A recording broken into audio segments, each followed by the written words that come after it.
13장 말씀으로 함께 은혜를 받으시겠습니다. 이 13장 말씀에는 나병에 관한 말씀이 나옵니다. 피부병 일종이고 전염성이 있는 그런 병, 나병, 성경에 옛날 성경에는 문둥병이다 이렇게 나와 있는 이 나병에 대한 말씀입니다. 1절에 보면요, 여호와께서 모세와 아론에게 말씀하여 이르시되, 항상 하나님은 말씀으로 임하신다는 것입니다. 모세와 아론에게 말씀하시고 그 말씀을 또 누구에게 전하라고 하십니까? 백성들에게 전해서 그 말씀대로 순종하며 살기를 바라십니다. 그런데 이 나병이라고 하는 병에 걸렸을 때에 어떻게 할 것인가 라고 하는 말씀입니다. 2절입니다. 만일 사람이 그의 피부에 무엇이 돋거나 뾰루지가 나거나 색점이 생겨서 그의 피부에 나병 같은 것이 생기거든 그를 곧 제사장 아론에게나 그의 아들 중 한 제사장에게로 데리고 갈 것이요 그랬습니다. 피부에 나병 같은 것이 걸렸다라고 하는 것입니다. 그러면은 누구에게 가라는 것입니까? 제사장에게로 가라는 것입니다. 오늘날에도 만약에 이런 나병에 걸렸다라고 하면은 사람들이 가까이 하겠습니까? 가까이 하지 않을 것입니다. 피할 것입니다. 이 당시도 나병에 걸렸다 하면 저주받은 병이라는 것입니다. 신에게 저주받은 병이다 이렇게 생각하던 시절에 이 제사장은 거룩해야 되고 하나님 앞에 제사 드리니까 부정한 것은 가까이 하면 됩니까? 안 됩니까? 안 되는 제사장에게 어떻게 보면 저주받았다고 하는 가장 비참한 병에 걸린 그 나병 환자를 만나게 하는 것입니다. 이것이 하나님의 은혜인 줄로 믿으시기 바랍니다. 제사장에게 가서 보이라는 것입니다.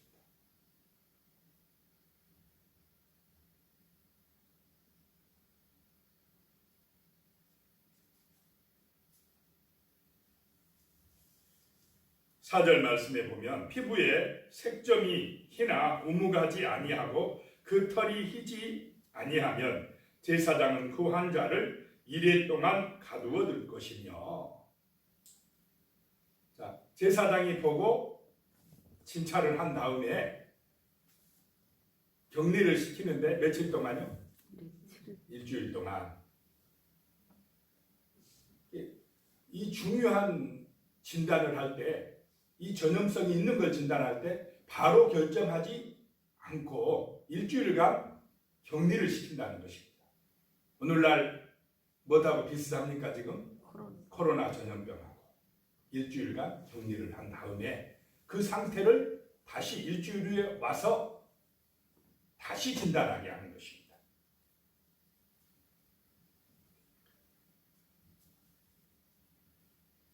5절 말씀에 보면요. 이래 만에 제사장이 그를 진찰할지니 그가 보기에 그 항부가 변하지 아니하고 병색이 피부에 퍼지지 아니하였으면 제사장이 그를 또 이래 동안을 가두어 둘 것이며 또 이래 동안 격리시키면 며칠입니까? 14일. 코로나하고 비슷한 것 같습니다. 요즘에 코로나도 며칠간 격리합니까?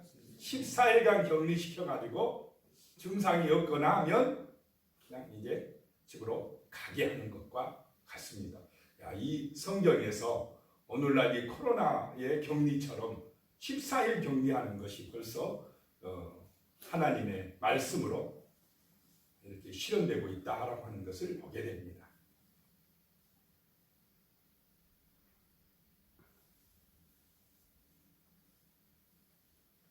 그래서 제사장이 14일 만에 다시 진찰을 합니다.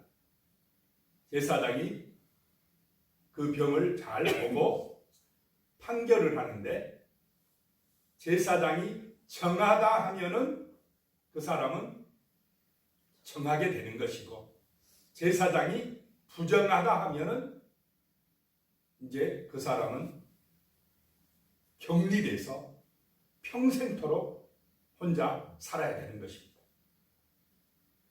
사람들, 건강한 사람들, 정상적인 사람들과 어울리지를 못하는 것입니다.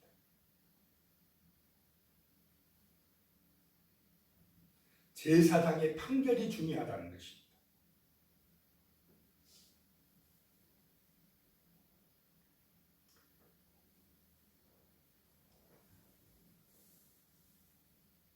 제사장이 정하다 하면 깨끗해져서 자유를 얻게 되고 건강을 얻게 되고 생명을 얻게 된다는 것입니다.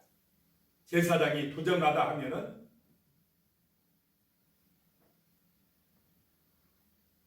외톨이가 되고 소외당하고 질병 가운데서 고통받게 되는 것입니다. 자, 그런데 중요한 것은 영원한 제사장이 누구냐라고 하는 것입니다. 누구시겠습니까? 우리 예수님이시다는 것입니다. 이 세상에 나병에 걸렸던 어떤 질병에 걸렸든지 또 영적인 병, 영혼의 질병에 걸렸든지 예수 그리스도 앞으로 나와서 판결을 받는 것이 중요하다는 것입니다. 예수님이 정하다 하면 생명을 얻고 천국에 가고 하나님의 자녀가 된 줄로 믿으시기 바랍니다. 그런데 예수님이 너는 부정하다 판결하면 그 사람은 죄인으로서 모든 죄값을 자기가 받아야 되고 영원한 벌을 받을 수밖에 없다라고 하는 것입니다. 이 제사장 앞에서 예수님 앞에서 판결받는다라고 하는 것입니다. 그러면 어떻게 될 때 우리는 정하다라고 판결을 받을 것인가라고 하는 것입니다. 예수님의 보혈의 피를 믿을 때에 진심으로 예수님이 우리의 영원한 대제사장이 되심을 우리의 마음속에 진심으로 믿고 예수님을 사랑하실 때에 그분의 은혜가 우리를 깨끗하게 하고 하나님의 자녀되게 하고 영원한 생명을 얻게 할 줄로 믿습니다.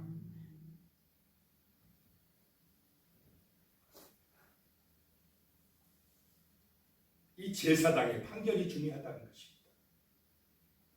신약 성경에도 가면 10명의 나병 환자들이 누구를 만납니까? 예수님을 찾아가서 우리가 이 나병 때문에 너무 힘들다고 우리를 좀 고쳐달라고 사정을 합니다. 그러자 예수님께서 누구에게 가서 보이라고 말씀합니까? 제사장에게 가서 보이라. 이 내기 말씀을 들어서 제사장에게 가서 보여서 진단받으라 라고 이야기를 합니다. 그래서 이 10명이 제사장에게 가다가 어떻게 되어버렸습니까? 나병이 치료되었습니다. 고쳐졌습니다. 정하게 되었습니다. 얼마나 고맙고 감사하겠습니까? 그런데 예수님에게 온 사람은 몇 명입니까? 한 명이고 9명은 오지 않았습니다. 그 한 명만이 이방인인 그 한 명만이 예수님에게 와서 감사하고 정말로 예수님의 그 사랑에 놀라운 은혜를 감사하고 기뻐하고 그렇게 경배를 했습니다. 하나님께 영광을 돌렸다라고 하는 것입니다. 나머지 9명은 어디가 있느냐? 나머지 9명은 자기 육신의 나병만 고쳐지니까 좋아가지고는 감사할 줄도 모르고 하나님께 영광 돌릴 줄도 모르고 가버린 것입니다. 자, 9명은 육신의 나병은 고쳐질지 몰라도 그들의 영혼의 나병, 영혼의 죄, 이 죄는 해결받지 못하고 구원을 받았습니까? 못 받았습니까? 못 받았다라고 하는 것입니다. 한 명만이 육신의 나병도 고쳐지고 영혼의 나병인 이 죄의 병, 죄의 무서운 그 전염성이 있는 그 죄의 문제도 예수님의 능력으로 치료받고 구원받고 영원한 생명을 얻었다라고 하는 것입니다. 자, 우리는 이 나병 얼마나 전염성이 강합니까? 그래서 나병에 걸리면 함부로 돌아다닐 수도 없습니다. 전염성이 강하기 때문에. 그래서 제사장에게 가서 정말 정하다 판결을 받아야 되는 것입니다. 마찬가지로 우리의 죄의 바이러스, 이 죄라고 하는 나병, 이것도 전염성이 강합니까? 안 강합니까? 굉장히 전염성이 강해요. 이 코로나19 전염병 두려워합니다. 나병 사람들이 걸리면 얼마나 참 저주받고 무섭다고 안 좋은 병입니까? 그런데 그거보다 더 무서운 병이 바로 죄의 바이러스인 줄로 믿으시기 바랍니다. 하나님을 떠난 죄, 말씀에 불순종한 죄, 이 죄도 전염력이 강해가지고 하나님을 안 믿고 떠나고 이렇게 하는 것도 전염력이 강해가지고 영혼의 질병이 되어서 사람의 이 생명을, 영혼을 파괴해버립니다. 구원받지 못하게 해버린다라고 하는 것입니다. 육신의 질병도 치료받고 건강해져야 하지만은 우리의 영혼의 병, 영혼의 이 나병도 제사장 앞에 나와서 예수 그리스도 앞에 나와서 치료함을 받고 정하다고 판결받는 그런 은혜가 우리에게 임해야 될 줄로 믿습니다. 그것이 정말 영원한 저주에서 벗어나는 생명의 길이다라고 하는 것입니다.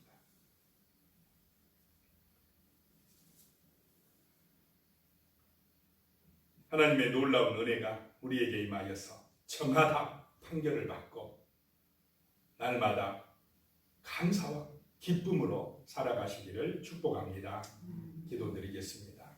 하나님 아버지, 나병이라고 하는 이 저주의 병에 걸렸을 때에 제사장에게 나와서 진단받고 판결받은 것처럼 영원한 대제사장인 우리 주님 앞에 나와서 진심으로 우리의 죄의 바이러스, 죄의 전염병을 회개하고 예수 그리스도의 피로 깨끗하게 치료받고 정하다 판결받게 하여 주시옵소서.